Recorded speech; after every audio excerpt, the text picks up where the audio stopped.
The alarm had been screaming for 10 minutes straight. Dr. Laura Bennett pressed her hands against her ears as she ran down the corridor toward the command center. Red lights flashed on every wall. People rushed past her in both directions. Some carried children. Others carried equipment. Everyone carried fear on their faces. That her station had never seen a day like this. Lavra pushed through the heavy doors of the command center and found Commander Daniel Carter standing at the main display. His face was calm, but his eyes told a different story. On the screen before him, dozens of red dots surrounded a single blue one. The blue dot was their station.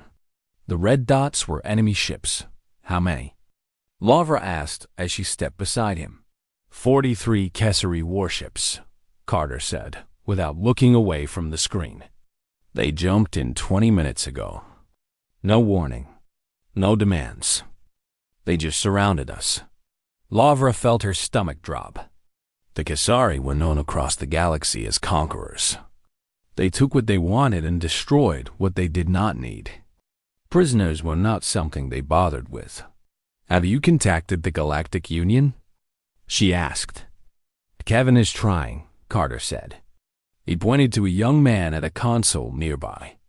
Kevin Brooks was the station's communications officer. His fingers moved fast across the controls, but his expression was frustrated. They are jamming everything, Kevin said. I cannot reach anyone. Not the Union, not Earth, not anyone. Laura looked back at the screen. 300 people lived on this station.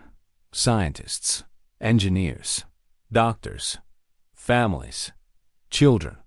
They were not soldiers. They were researchers. The station existed to study the unique life forms on the planet below. It was never meant to be a military target. Why us? She asked. We are just a research station.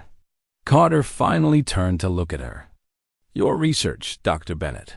The biological data you collected on adaptive organisms. The Kessari want it. Laura felt cold. She knew exactly what he meant.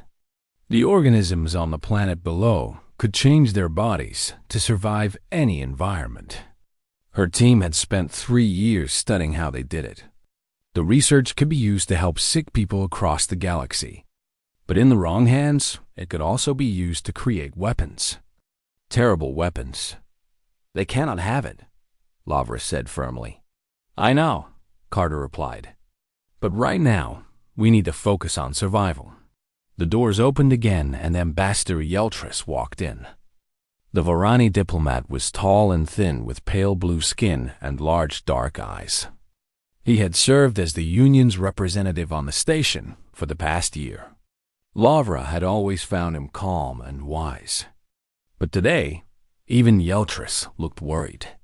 Commander Carter, Yeltris said, I have been trying to reach my government through private channels. I failed. The jamming is too strong. Can the Union send help? Carter asked. Yeltris was silent for a moment. Then he shook his head slowly. The nearest Union fleet is 3 weeks away. Even if they knew about our situation, they could not arrive in time. 3 weeks. Laura did the math in her head. Their shields could hold for 2 days at most. Maybe less if the Kessari attacked hard. What about Earth? Kevin asked from his console. Human ships?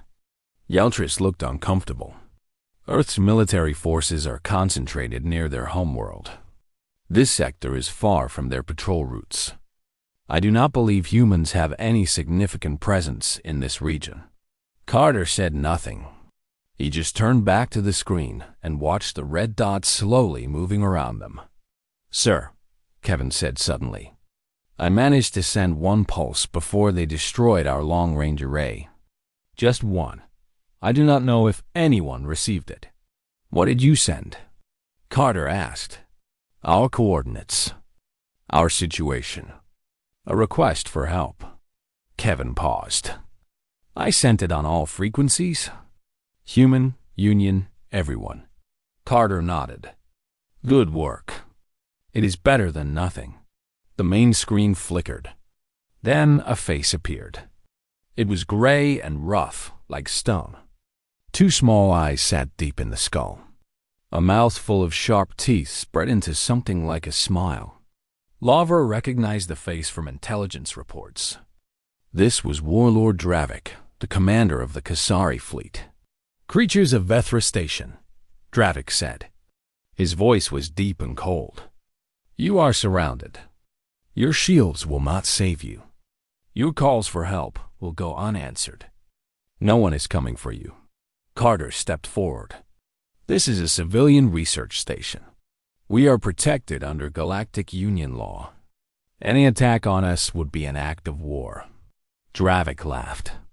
It was an ugly sound. "The Union is weak. They will write reports and hold meetings while your station burns.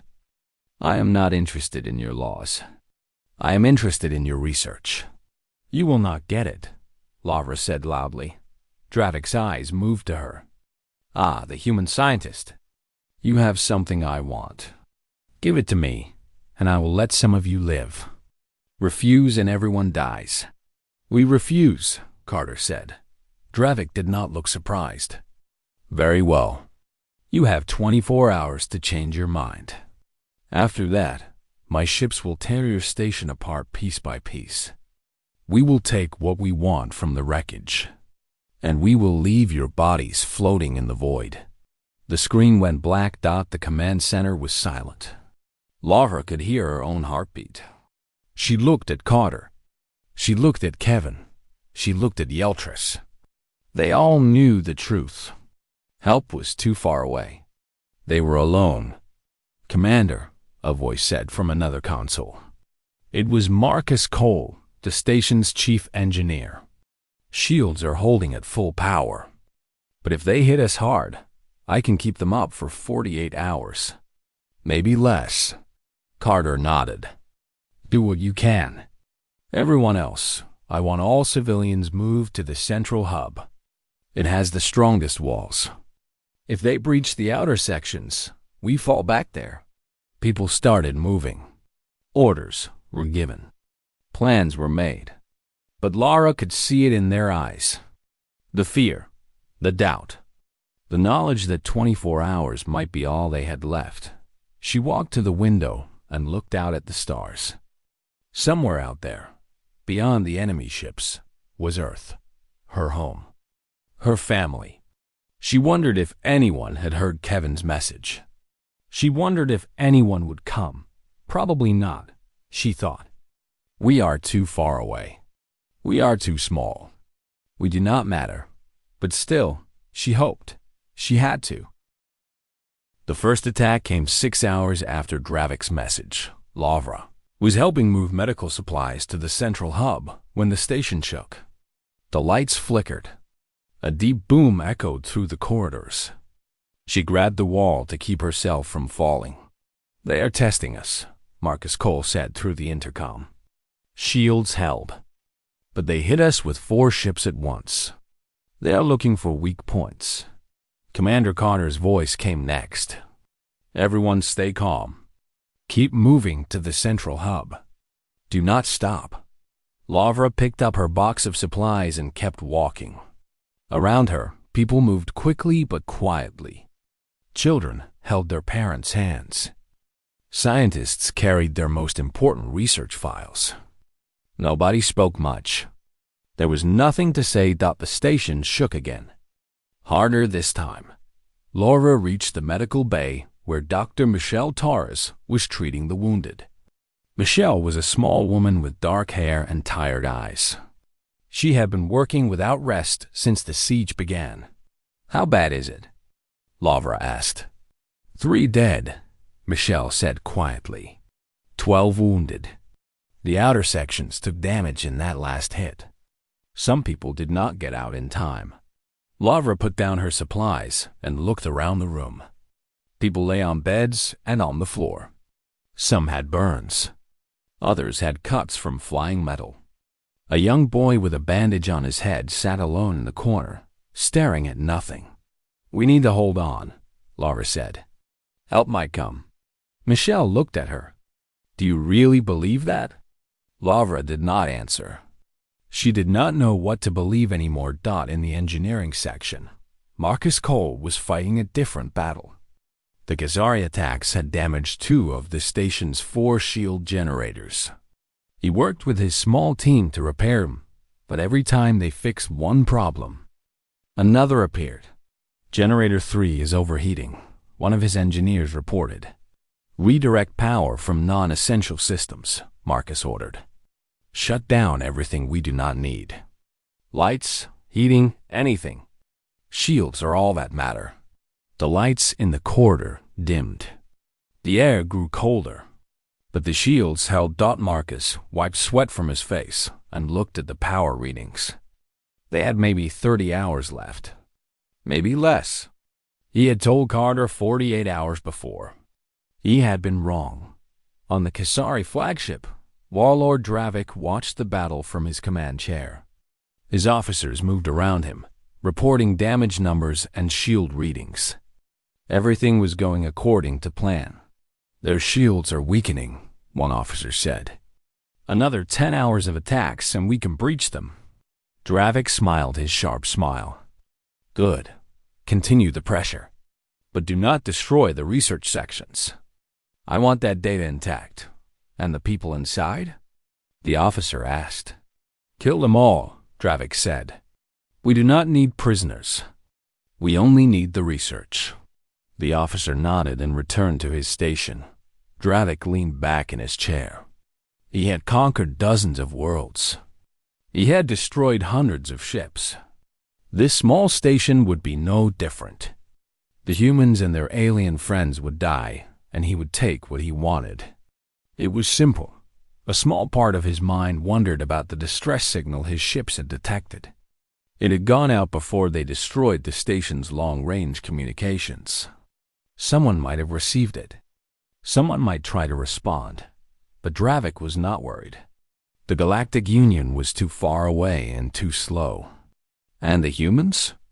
They were a young species, weak, new to space. Their few warships were scattered across their own territory, protecting their own worlds. They would never risk sending help to such a distant station. No one was coming. Back on the station, Commander Carter called a meeting in the central hub. Lara stood beside Kevin and Marcus. Ambassador Yeltris was there too, along with Michelle and several section leaders. I will not lie to you, Carter said. Our situation is bad. Shields are at 40% and dropping. We have dead and wounded. The Khazari are not going to stop. What do we do? Someone asked. Carter looked at Lara. Dr. Bennett, your research. Can it really be used as a weapon? Lara nodded slowly. Yes, the adaptive organisms we studied can change their bodies to survive anything. If someone figured out how to apply that to soldiers or ships, they could create forces that adapt to any weapon, any attack. They would be almost impossible to stop. The room was silent. Then we destroy it, Carter said. What? Lara stepped forward. That research took years. It could help billions of people. And it could kill trillions if the Khazari get it, Carter replied. I am sorry, Dr. Bennett, but we cannot let that happen. If we are going to die here, we make sure they get nothing.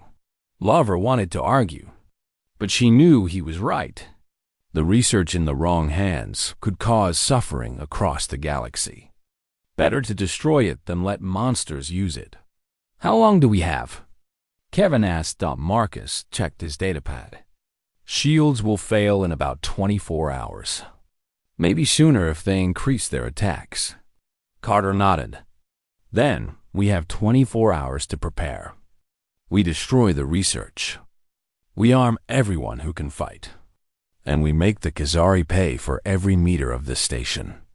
It was not a plan for victory. It was a plan for survival. A plan to make their deaths mean something. Ambassador Yeltris spoke quietly. In my many years, I have seen species face extinction. Most surrender. Most beg for mercy. But you humans choose to fight, even when there is no hope. I do not understand it. Carter looked at him. We fight because that is who we are. We do not give up. We do not surrender. And we do not let our enemies win easily." Yeltris was silent for a long moment. Then he said, "I wish I had known your kind sooner. You are remarkable." The station shook again. More attacks. More damage. More time slipping away. Laura walked to the window and looked out at the enemy fleet. 43 ships. Thousands of soldiers. Weapons powerful enough to crack planets. And here they were. 300 people. Scientists and families. No warships. No weapons beyond small arms, and Courage thought it was not fair. It was not right. But it was real. Laura thought about her family on Earth, her mother, her brother. She wondered if they knew what was happening. She wondered if they would ever find out. In 24 hours, it would all be over, unless something changed, unless someone came. But deep in her heart, Laura knew the truth. No one was coming. They were alone. And tomorrow, they would probably die. She just hoped it would mean something. 18 hours had passed since the siege began. The station was falling apart. Kevin Brooks sat at his console in the command center. His eyes were red from lack of sleep. His hands shook slightly as he tried again and again to break through the Kisari jamming. Every attempt failed. Every signal died before it left the station. Around him, the command center had become a place of quiet despair. Officers worked at their stations, but their movements were slow. Their hope was gone. They were just going through the motions, waiting for the end. Commander Carter stood at the window, watching the enemy fleet. The Kisari ships moved in slow circles around the station, like sharks around a wounded fish. They were patient. They knew they had already won. "Shields at 20%, Marcus Cole reported through the intercom. His voice was tired and flat. "We have maybe 12 hours left. Maybe less." Carter did not respond. What was there to say? Laura Bennett sat in a corner of the command center, staring at her datapad. On the screen was the command that would destroy all her research. Years of work. Billions of credits. The chance to help so many people. All of it would be gone with one press of a button. She had not pressed it yet. She was waiting. Though she did not know what she was waiting for, Kevin slammed his hand on his console in frustration. "Nothing works. I have tried everything. We are completely cut off." "It is all right," Carter said quietly. "You did your best." Kevin looked down at his controls. Then something caught his eye. A small light was blinking. A light that had not blinked in hours. "Wait," he said. He leaned forward, his fingers moving fast. "I am getting something." "A signal." Carter turned quickly. "What kind of signal?" "It is encrypted. Human military encryption." Kevin's eyes went wide. "Commander, this is coming from outside the jamming field. Someone is trying to reach us." The room went silent. Everyone stopped what they were doing. Everyone turned to look at Kevin. "Can you clear it up?" Carter asked. Kevin worked his controls frantically. "I am trying. The jamming is still strong. But this signal is punching through somehow. It is very powerful." Static filled the speakers. Then pieces of words. Then a voice. A human voice. "Vethra Station. This is Admiral Patricia Lane of Earthstrike Command. Acknowledge if you can hear me." Laura dropped her datapad. Carter rushed to the console. Even Ambassador Yeltris stood frozen in shock. "Admiral Lane," Carter said into the microphone. "This is Commander Daniel Carter. We hear you. Thank God, we hear you." There was a pause. Then the Admiral's voice came again, calm and steady. "Commander Carter, we received your distress signal. We are aware of your situation. I need you to give me a status report." Carter spoke quickly. "We have 43 Khazari warships surrounding us. Our shields are failing. We have 300 civilians, including women and children. We cannot hold much longer. Understood, Admiral Lane said.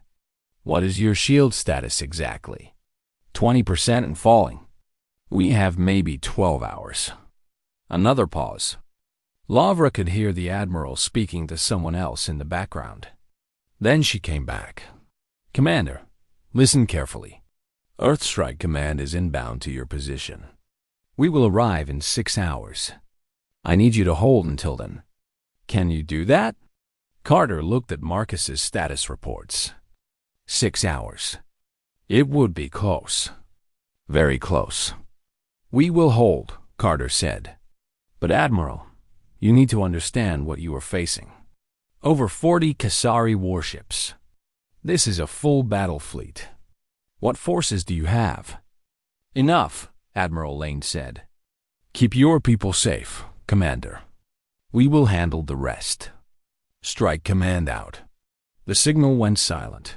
For a long moment, no one in the command center spoke. Then Kevin let out a breath he had been holding. Earth is coming, he said. Earth is actually coming. Lavra felt tears in her eyes. She did not try to stop them. Around the room, others were reacting too. Some laughed. Some cried. Some just sat down because their legs would not hold them anymore. Carter turned to his officers. You heard the Admiral. 6 hours. I want every shield generator working at maximum. I want everyone in the central hub. And I want everyone to know that help is on the way. The room burst into action. Tired people suddenly found energy. Hopeless people suddenly found purpose. Ambassador Yeltris stepped beside Carter. His face showed confusion and something else. Wonder, perhaps. Commander, he said. This makes no sense. Earth's military forces are far from here. How can they possibly arrive in 6 hours? Carter shook his head. I do not know, Ambassador, but I am not going to question it. But the Khazari fleet, Yeltris continued. 43 warships. Even if Earth sends help, how can they possibly fight such a force? Carter looked at the alien diplomat. A small smile appeared on his face. Ambassador, you said humans are new to space. You said we are a young species. And you were right. We are. But there are things about us that the galaxy has not yet learned. What things? Carter turned back to the window. You will see. In 6 hours you will see. On the Khazari flagship, Warlord Dravik received a report from his communications officer. My lord, we detected a signal breaking through our jamming. It was brief, but it reached the station. Dravik frowned. What kind of signal? Human military encryption. We could not decode it. Dravik waved his hand dismissively. It does not matter. Even if the humans know about our attack, they cannot respond. Their forces are too far away. By the time anyone arrives, the station will be dust. Should we increase our attacks? The officer asked. Dravik considered it. Then he shook his head. No, let them hope. Let them believe rescue is coming. It will make their final moments even more painful when they realize no one is going to save them. He laughed. It echoed through the bridge. But deep in space, moving faster than the Khazari thought possible, 12 ships raced toward Vethra Station. Their crews prepared for battle. Their weapons charged to full power. And aboard the flagship USS Resolute, Admiral Patricia Lane looked at the tactical display. How long until we arrive? She asked. 5 hours, 53 minutes, Lieutenant Ryan Mitchell answered. And the strike units? Ready for deployment. Captain Price reports all teams standing by. Admiral Lane nodded. Good. The Khazari think no one is coming. Let us show them how wrong they are. The shields failed 1 hour before help was supposed to arrive. Marcus Cole's voice came through the intercom, broken and desperate. I cannot hold them anymore. The generators are burned out. We have no shields. Commander Carter felt his heart drop. They had been so close.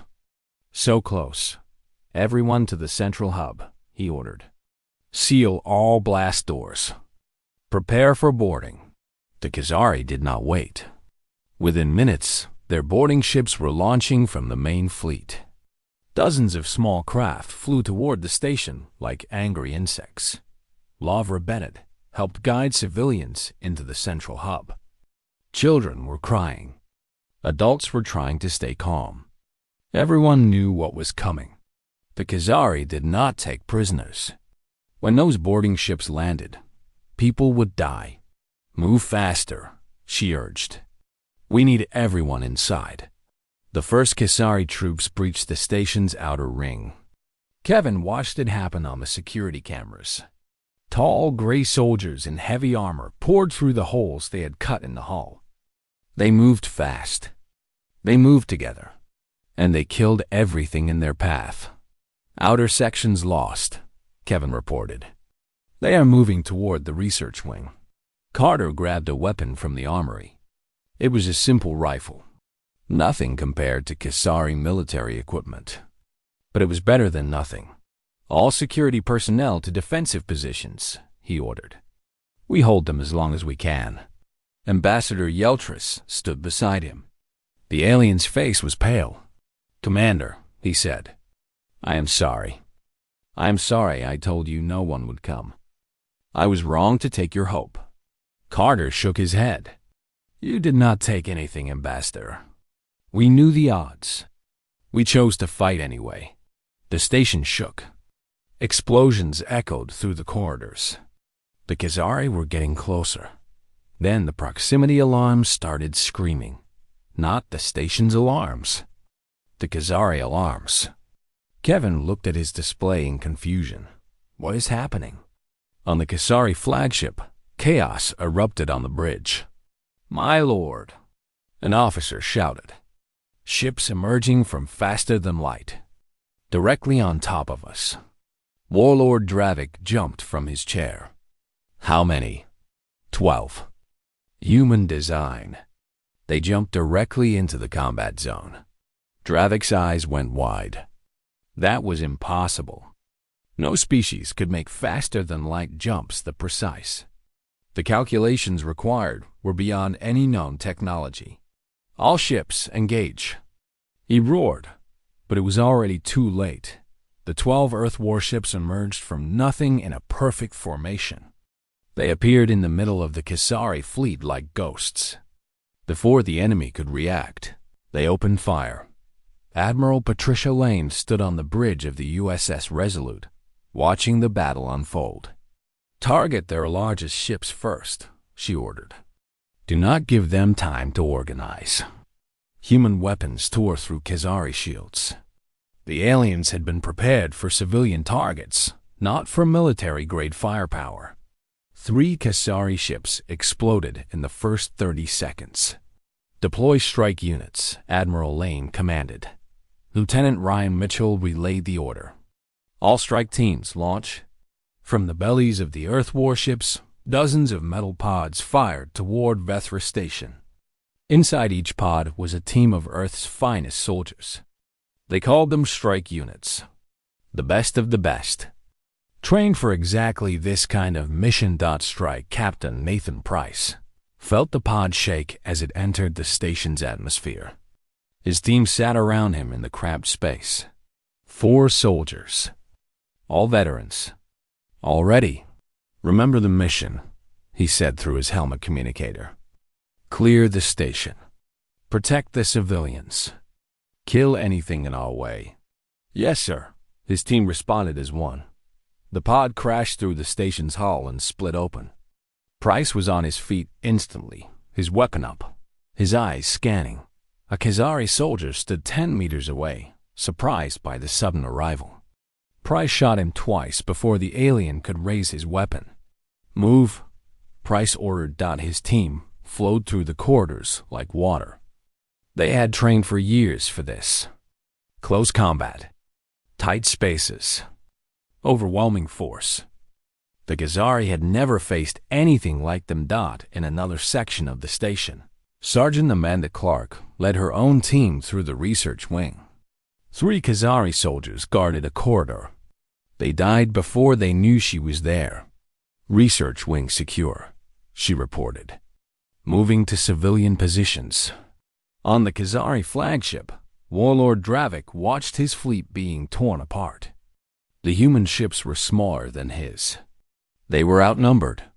They should have been easy targets. Instead, they were winning. How is this possible? He demanded.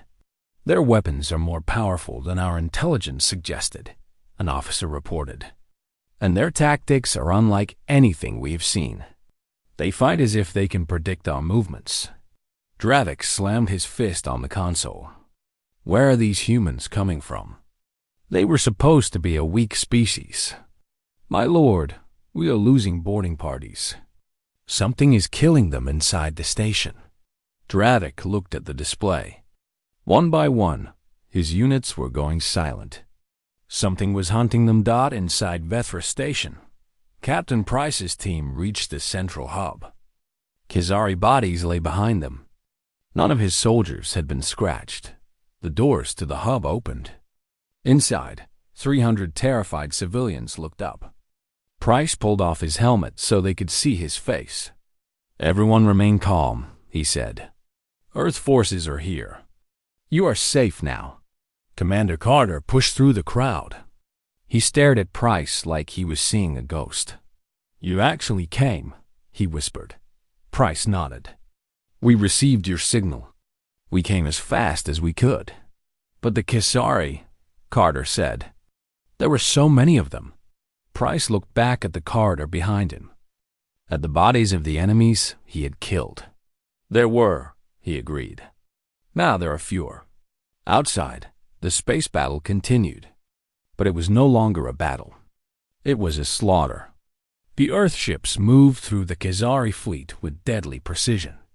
One by one, the enemy vessels were destroyed or disabled. Warlord Dravik watched as his flagship shields began to fail. Retreat, he ordered. All ships retreat. But Admiral Lane's fleet had positioned itself perfectly. The Khazari had nowhere to run. Disable his flagship, Lane ordered. I want Dravik alive. The USS Resolute fired a precise shot that knocked out the flagship's engines. The great ship drifted helplessly in the central hub. Laura Bennett sat against the wall, tears streaming down her face. Around her, people were laughing and crying and hugging each other. They had been minutes from death. Now they were saved. She looked up at Captain Price. Thank you, she said. Thank you for coming. Price looked at her with tired but kind eyes. We will always come, he said. That is what we do. The battle was over. The Khazari fleet was destroyed. Of the 43 warships that had surrounded Vethra Station, only 8 remained. Most were burning wreckage floating in the void. The rest had surrendered when they realized escape was impossible. Admiral Patricia Lane stood on the bridge of the USS Resolute, watching her crew process the victory. They had lost 2 ships, 47 sailors. Good people who had given their lives to save strangers. They had never met Dodd. It was a price she hated paying. But it was a price worth paying. Admiral, Lieutenant Ryan Mitchell reported. Strike teams have secured the station. All Khazari boarding parties have been eliminated or captured. Civilian casualties are minimal.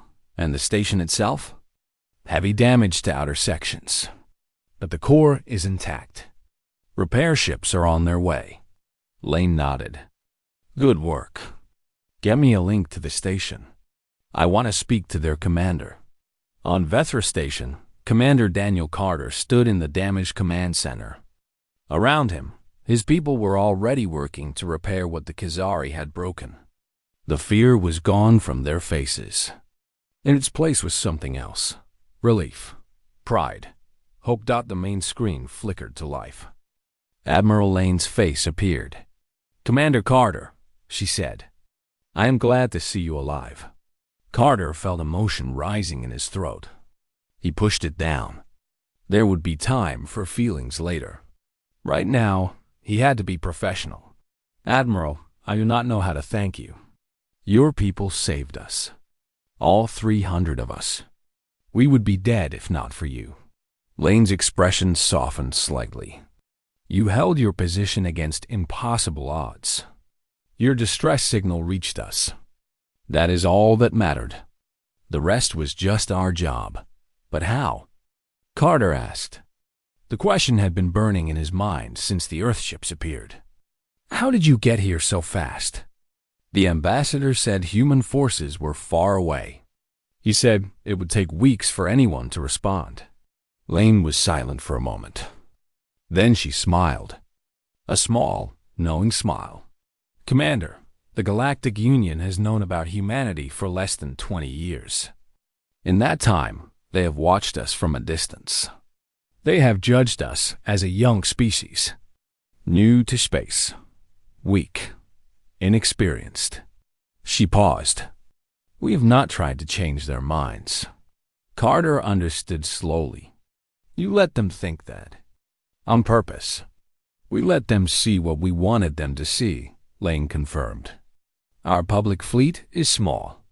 Our public military presence is limited to our own territory. But we learned long ago that the galaxy is a dangerous place. And we prepared accordingly. The strike units," Carter said. "The fast ships. The weapons. All developed in secret," Lane said. "Positioned in secret. Ready to respond to any threat against Earth or its people, no matter where they are." Carter shook his head in amazement. The Khazari had no idea. "No one does," Lane said. "Until we want them to." In a holding cell on the USS Resolute, Warlord Dravik sat in chains. His armor had been removed. His weapons had been taken. He was nothing now. Just a prisoner waiting to learn his fate. The door opened. Admiral Lane walked in, followed by 2 armed guards. Dravik looked up at her with hatred in his eyes. "Human, you think you have won. But my people will not forget this. The Khazari will return. In greater numbers. We will burn your worlds." Lane looked at him calmly. "Let me explain something to you, Warlord. Today, you attacked a civilian research station. 300 innocent people. Families. Children. You told them no one would come to save them. You were wrong." She stepped closer. Her voice was cold. "Earth protects its own. Always. No matter where they are. No matter how far they run. If anyone threatens our people, we will find them. And we will stop them." Dravik laughed bitterly. "Strong words for a weak species." "We are not weak," Lane said. "We just let you think we were. Big mistake." She turned and walked toward the door. Then she stopped. "You will be transferred to Galactic Union custody. They will put you on trial for your crimes. I suggest you cooperate. The alternative is much less pleasant." She left without looking back. On Vethra Station, Dr. Laura Bennett found Captain Nathan Price in one of the damaged corridors. He was helping his team collect their equipment. His armor was scratched and dented from the fighting. "Captain," she said. Price turned to her. "Dr. Bennett, how are you feeling?" Laura did not know how to answer that question. She was exhausted. She was relieved. She was still processing the fact that she was alive. "I wanted to thank you," she said. "You and your team. You saved my life.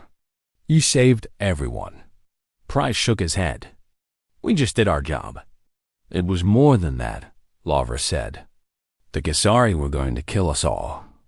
They told us no one would come. They laughed at us. And then you fell from the sky and proved them wrong." Sergeant Amanda Clark walked up beside Price. She had heard the conversation. "That is what we do," Clark said. "We are strike units. We go where we are needed. We fight who needs fighting. And we bring our people home." Laura looked at both of them. These were not the soldiers she had seen in news reports. These were something else. something the galaxy had never encountered before. "Will the Khazari come back?" she asked. Price considered the question. "Maybe, but if they do, we will be ready. And so will everyone else. Because after today, every species in the galaxy will know the truth." "What truth?" Price looked out the window at the Earthships holding position around the station. Their lights blinked steadily in the darkness. "A silent promise. That humans do not abandon their own," he said. "That if you hurt us, we will find you. And that underestimating us is the worst mistake anyone can make." Later that day, Ambassador Yeltris sent a report to the Galactic Union Council. He described the battle. He described the Earthships. He described the strike units that had cleared the station in less than an hour. His report ended with a single recommendation. "We must rethink everything we know about humanity. They are not the weak young species we believe them to be. They are something else entirely. Something we have never seen before. And if we are wise, we will seek their friendship rather than their anger." The report spread across the galaxy. Species that had ignored humanity began to pay attention. Species that had dismissed them began to worry. And on Vethra Station, Lavra Bennett stood at the window and watched the stars. Earth ships still guarded them. Earth soldiers still protected them. She thought about everything she had believed before this day. About how alone they were. About how far from home. About how no one would come to save them. She had been wrong about all of it. Humanity had come. Humanity had fought. Humanity had won, and the galaxy would never underestimate them again.